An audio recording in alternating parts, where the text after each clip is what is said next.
ex-gilead missionary here. After a long break, I am resuming creation of my videos, and as promised, I will be creating a new set of videos called Watchtower's Wacky Chronology. So this is the first of those videos that I'll be working on. And when we think about Watchtower Chronology, one of the things that most people think about is that the most important date for the Watchtower is 1914. And talking with witnesses, 1914 is a very key date. 1914 was a date that I had doubted for years. When I went into Gilead, I had my concerns about 1914. And it's not because I didn't know how to explain it. I doubted 1914 because I knew how to explain it. I was required as an elder or a ministerial servant to give parts in the meetings to explain to the friends, listen, these are the scriptures you need to use to prove 1914. And when I would teach those scriptures, doing that sowed the seeds of doubt, because when you realize the leaps of faith that are required to believe in 1914, and when you look at the scriptures that the Society uses as proof texts of 1914, you realize that there really is not a lot of proof, and it really does not make a whole lot of sense. But when I went to Gilead, one of the things that struck me is that the date that was focused on in Gilead was not as much 1914, because it was assumed that we knew 1914, we knew how to explain it, so not a lot of emphasis was given on to 1914. Rather, the key date that was given the most emphasis, at least in my opinion, was 1919. Let's think about for a moment about what the Society claims in 1919. 1919, the Society claimed that they were released from Babylon because they were released from jail in that year.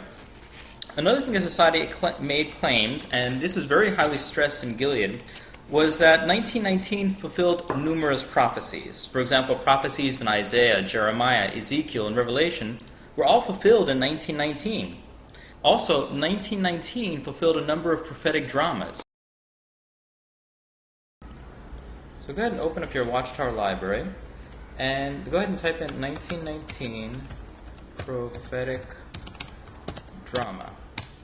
And you'll get 4 results, and if you click on each of the results, you'll see some examples of prophetic dramas that the Society says that were fulfilled in 1919. For example, in this result from 1996 or 1976, you'll see that it says that the drama between Hosea and his wife, Gomer, was fulfilled in 537 and in 1919. 1972, it mentions that in 1919, their release from prison was fulfilling the prophecy from Ruth and Naomi. In 1967, 1919, once again, the prophetic drama, the ministries of the prophets Elijah and Elisha in ancient Israel. And in 1957, we see that a prophetic drama of Job, Elihu, seems well to prefigure the spiritual governing body of the anointed remnant of Christ's body since 1919. So you can see a number of examples where the Society has claimed that prophetic dramas that occurred thousands of years ago had their fulfillment since the year 1919. We can see another example of how the Society uses the year 1919. Let's look at the CD-ROM again. So this time in the Watchtower Library, let's type in 1919 and the word parable. And you'll see you get quite a number of responses, and we can look at some of these responses. So here's a parable about the faithful slave and the virgins who had their lamps. And we notice that this was fulfilled in loyal anointed Christians in 1919. Once again, we have the questions from readers, and this is incidentally as the questions from readers that indicated that 1935 was no longer the date that the anointed were no longer being selected. And here it mentions some interesting beliefs the Society used to have, that a parable of Matthew 20 used to be believed that was fulfilled from 1919 to 1931. Let's look at some other examples. And here, the parable of the dragnet since 1919. Here's the bridegroom and the 10 virgins, which was an awakening that occurred in the spring of 1919. Here's the parable of the wheat and weeds, and this too was fulfilled in 1919. The torments of the rich man and Lazarus, well, the Lazarus class was fulfilled in 1919. So as I said, before I went to Gilead, I had not realized the extent to which the society focuses on the year 1919. And after I went to Gilead, I found it odd and perhaps a little disconcerting that so much emphasis was placed on this year.